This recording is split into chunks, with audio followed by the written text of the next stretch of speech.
Hello and welcome back to another Giant Slayer TFT video. Today we'll be taking a look at the upcoming changes being introduced into the mid-set Neon Knights. This first video will tackle the new champions and traits coming in the mid-set, as well as a quick breakdown of what's being removed or changed. There's a lot to cover today, so let's go ahead and get started. But before we begin, please don't forget to click the links in our description. Give your support to everyone who helped make this video happen. We host many TFT tournaments with plenty of exciting content to come. Be sure to also follow our Giant Slayer TFT social media pages. Alright, let's get back to the video. Now we know new is exciting, but before we get into what's being added, let's first discuss the upcoming champion and trait changes for the mid-set. First off, let's talk about which traits are being cut from the mid-set. Those traits are Academy, Imperial, Protector, Cuddly, and Sister. Take note that while Sister is gone, it isn't really because they've simply changed the synergy to Rival. We'll talk about it later on, but you can probably guess what it means based on the name change. Cuddly means Yuumi is no longer going to be in, which is quite interesting because of how impactful Yuumi has been throughout Set 6. Alongside Yuumi's removal is Academy, which does leave a large hole in the meta, specifically because Yone is going away as well. Imperial is less impactful, though the removal of Scion does mean they need to add in one heck of a beefy frontliner to take his place. And finally, Protector is a synergy that never really took off in the set, so its removal isn't all that shocking.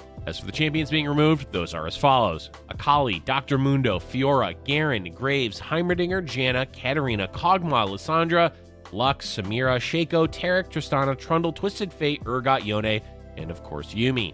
There's a lot of meta essential champions going away, especially in regards to carries. As for which of these had the largest impact on the meta, it's hard to say, but Yone is definitely up there since he's been a staple for so long. Shaco and Akali's removal also leaves Assassins in an interesting position, and there needs to be a reliable AP carry to replace Lux. Before we get into the new, there's a few champions that are staying in the set, but with some tweaks. Echo is getting a shiny new tag with Innovator, which will definitely change up the early game in an interesting way, with more synergy between Scrap and Innovator. Blitzcrank is losing his third tag, Protector, and Kassadin is no longer a Protector. Kassadin is being given the Scholar tag in return, while sad robot noises are all Blitzcrank receives. Two champions gain the Debonair tag to replace what they lost, Talon and Leona, while Swain loses Imperial but gains Hextech. Both Vi and Jinx are now rivals instead of sisters, but Vi has far more of a change, as now she's a 4-cost champion with a new ability that gives her more utility. Jinx remains the same, though she receives some buffs.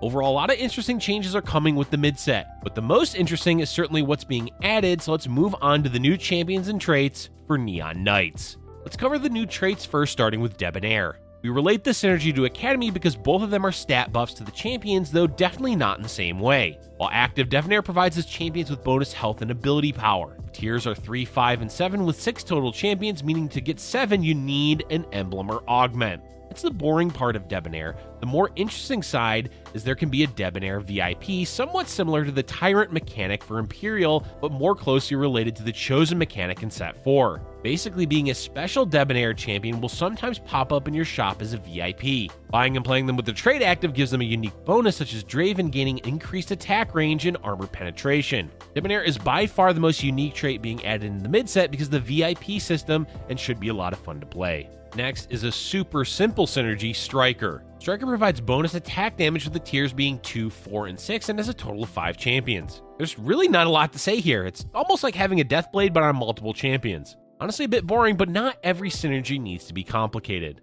Hextech is a pseudo-replacement for Protector, as the synergy sends out a pulse that provides shields, and champions will deal additional magic damage on hit. Currently, the shield doesn't stack and happens every 5 seconds with a duration of 4 seconds, but keep in mind, numbers are always subject to change until the mid-set fully releases. Hextech is a vertical synergy with tiers at 2, 4, 6, and 8, and it has 7 total champions. The overall theme of Hextech is similar to Protector, but obviously not the same. It's definitely a trait to look out for, specifically in the early game. Time for the special synergies. First up is Mastermind, which introduces the first ever TFT-only champion, Silco. We'll talk more about Silco later on, so now let's focus on what Mastermind does. The synergy is only for Silco and makes it so the 2 champion hexes in front of Silco will grant allied champions bonus mana at the start of combat. The exact amount has yet to be finalized, but expected to be a sizable increase with the intention to help larger mana pool champions cast earlier in the fight. Think of it like having a blue buff on 2 champions without needing the item. Overall, it's definitely an interesting trait, and since it's only on 1 unit, expect Silco and Mastermind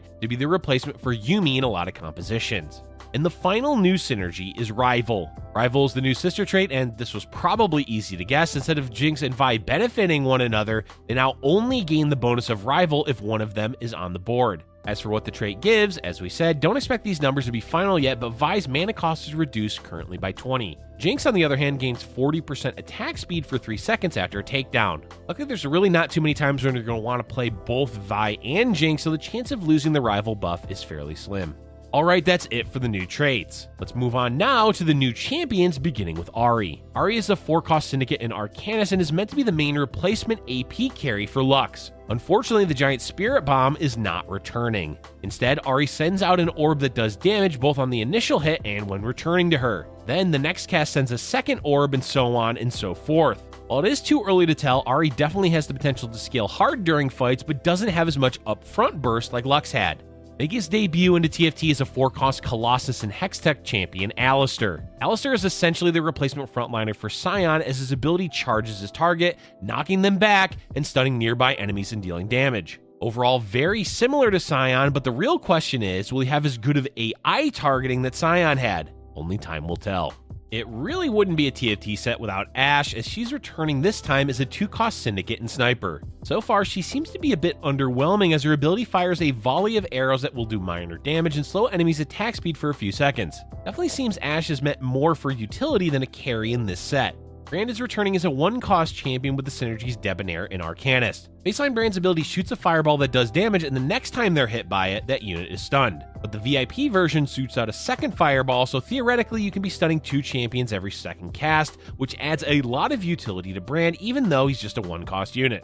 Replacing one of the Yordles is Corki, a 2-cost Yordle in Twin Shot. Corki is a bit underwhelming, as all he does is shoot a rocket and deal magic damage in a small AoE. Nothing special, and definitely lacking compared to both Tristana and Heimerdinger.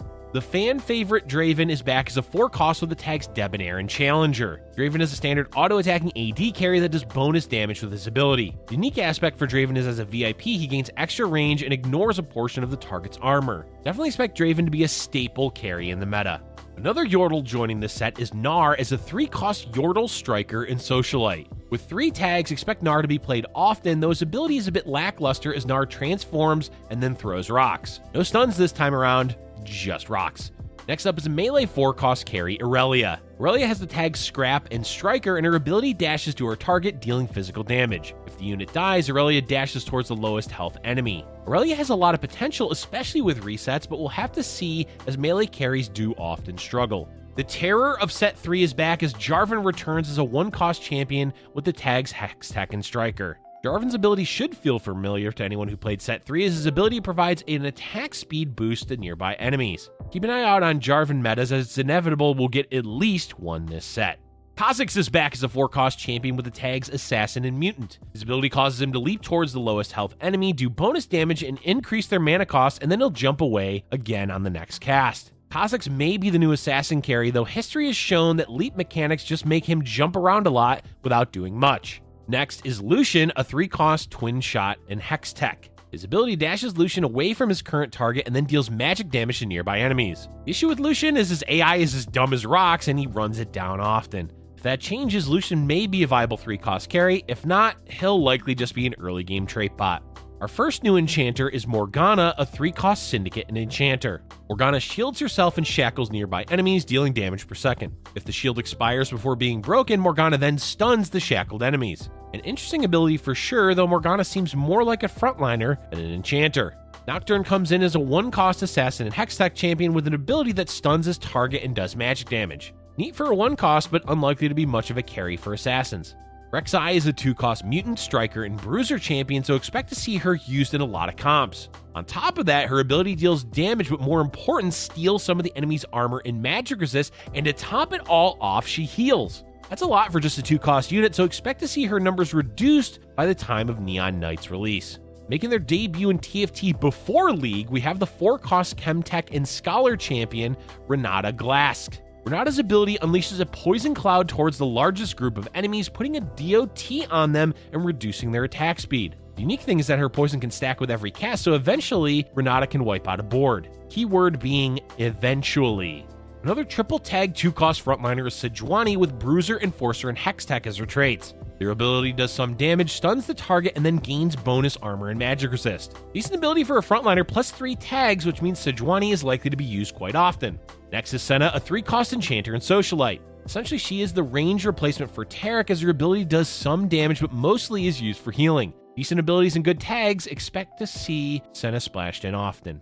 And finally, we've arrived at Silco. Silco is a 5-cost mastermind and scholar with an interesting ability. When cast, Silco puts a timed buff on the lowest health ally, granting them bonus stats for a limited time. Once it ends, the unit dies and explodes, dealing additional damage to nearby enemies. Be careful when using Silco's. Even though the buff is powerful, the unit under its effect will die. For sure, one of the most interesting champions being introduced in the mid-set. Sivir is back as a 4-cost carry with the traits Hextech and Striker. Her ability grants attack speed and makes her attacks bounce several times, dealing reduced percent of her attack damage. Overall, Sivir is another stock standard range carry. Coming in as a 2-cost champion with the traits Debonair and Scholar, we have Syndra. Her basic ability is a useful CC that tosses away nearby enemies, but when VIP, that toss also knocks up enemies that the initial unit lands near. Nothing too special here, as we've seen Syndra in this form before. Spinning into the mid-set as a 3-cost Chemtech and Challenger is Tryndamere. As you may have guessed, Tryndamere's ability spins him towards the most enemies and then empowers his next few attacks. A mobile melee carry can certainly be scary, but only being a 3-cost may put a limit to his scalability.